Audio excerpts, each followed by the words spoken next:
Sales of vinyl records reached a 25-year high last year, with more than 3 million LPs sold.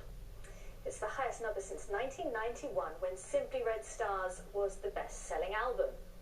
Last year, David Bowie was the best-selling, I've never quite resolved whether it's Bowie or Bowie, other people have, I know, was the best-selling vinyl artist. Black Star, that album being the most popular. So why are people returning to the turntable? Well, joining us now is Jon Tolley. He's the founder of Banquet Records. Vinyl records were up 53% last year. That's extraordinary. Are you seeing it reflected in your shop? Absolutely. We've been seeing this for years coming, that it's on the rise. And last year we were talking about how it can never get bigger, and it's got bigger again and again and again. So yeah, we're seeing that. We're seeing people of all different types wanting to buy records and lose themselves in the experience of listening to a record. So what exactly is fueling this rise? Well, you might find more theoretical answers to what I'm going to give you, but I think it's just an immediate reaction to how disposable a lot of things are in the rest of the world with streaming, with MP3s. You can get any music at your fingertips immediately, but if there's something you really love, you want to listen to it in a kind of... That's nostalgia. It's nostalgia. It's nostalgia, isn't it? I'm looking at the top 10 vinyl albums of 2016. 5. Fleetwood Mac, Rumours, 6. Stone Roses, 7. Bob Marley, Legend, 8. The Beatles, Sgt. Pepper's Lonely Hearts Club Band, 9. Prince, Purple Rain, 10. Nirvana, Nevermind. What have all those albums got in common? They're all at least a decade, if not 30 years old. Those ones are, sure. And we do see people who come into the shop saying that they regret throwing out their record collection because they thought it was going to go to CD, and they're rebuying them.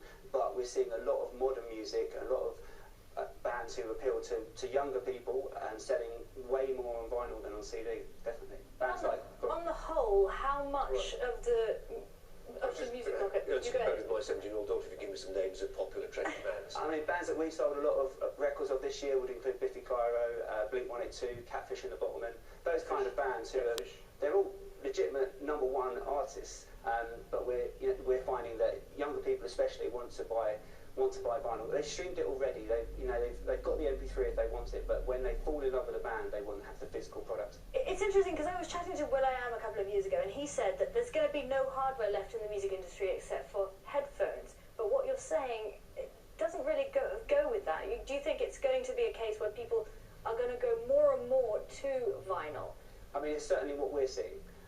I can just tell you anecdotally from being on the shop floor 300 days a year that we see people coming in wanting vinyl more and more, and it's actually vinyl killing the MP3 industry and not the other way around. The essential arithmetic, I'm sorry to be a siren of doom, but the essential arithmetic is that vinyl still only accounts for what percentage of overall music sales in this country? I think it's 2% or something similar to 2%? that. Yeah. I mean, there's a niche, isn't it? It's a real niche.